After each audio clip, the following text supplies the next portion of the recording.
Last night I was scrolling through Twitter when I saw a trailer for a certain game that caught my eye, but not for the right reason. And that's because it looked eerily similar to another beloved game found on the Nintendo Switch, Stardew Valley. Stardew Valley-like is a term we've heard a ton when describing games. Some would say this term is overused, with every pixel art game getting compared to Stardew Valley. And Stardew Valley itself has become the base in which all farming sims are now compared to. Some of you may already know this, but Stardew Valley was actually inspired by the old Harvest Moon games. But if I show you this trailer now, you'll be forgiven for thinking that this is merely just a Stardew Valley mod. It's not. It is a whole entire game. Today we're talking about Super Zoo Story, a game coming out in 2023 on the PC and the Nintendo Switch. Now I think it's worth pointing out before we do this video that this isn't the first Stardew Valley inspired game we've seen. For example, games like Littlewood, you can definitely see the inspiration, but I don't think any game has been quite so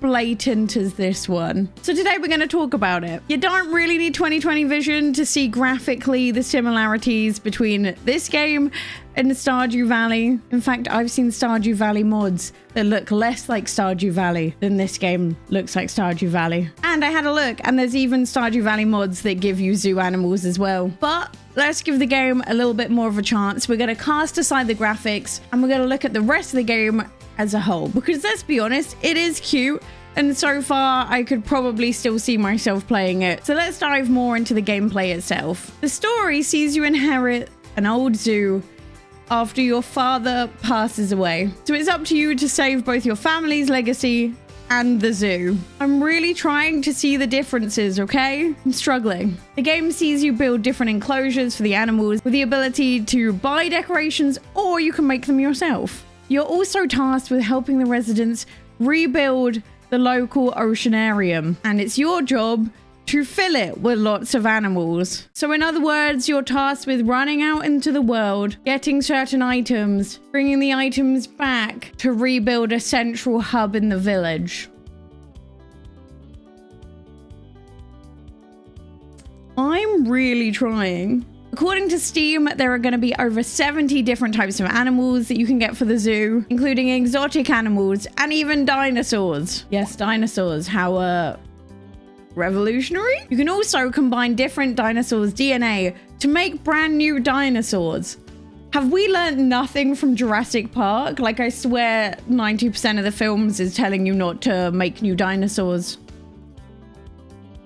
A large portion of this game is looking after the animals. Again, it looks so similar. Apparently, you can also go and explore caves, and in the caves, you can find new animals and also dinosaur pieces and DNA. And like with so many other life sim games, there's also relationships in the game.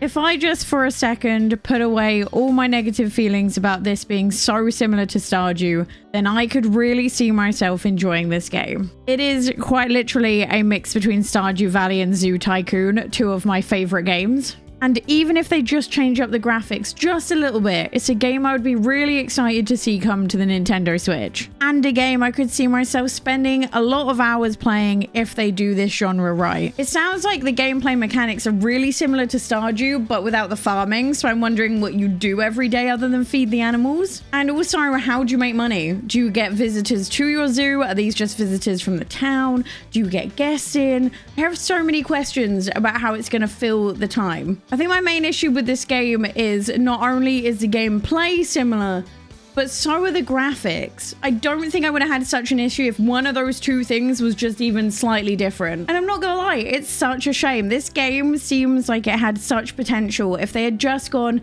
a slightly different direction, it'd be a game that everyone would be talking about for good reasons and not for this. It is currently a Kickstarter, so maybe they're looking to change direction slightly and get away from the Stardew Valley brand. I can't see it helping if most people think it's just a mod. I guess the real big question with this game is, has it crossed the line from inspiration to just being a flat out copy? Let me know your comments down below, and also let me know if you're still low-key gonna pick this game up. And if you want to see a list of games that I really want to see sequels of on the Nintendo Switch, click here. I've got the perfect list for you. I'll see you next time. Bye.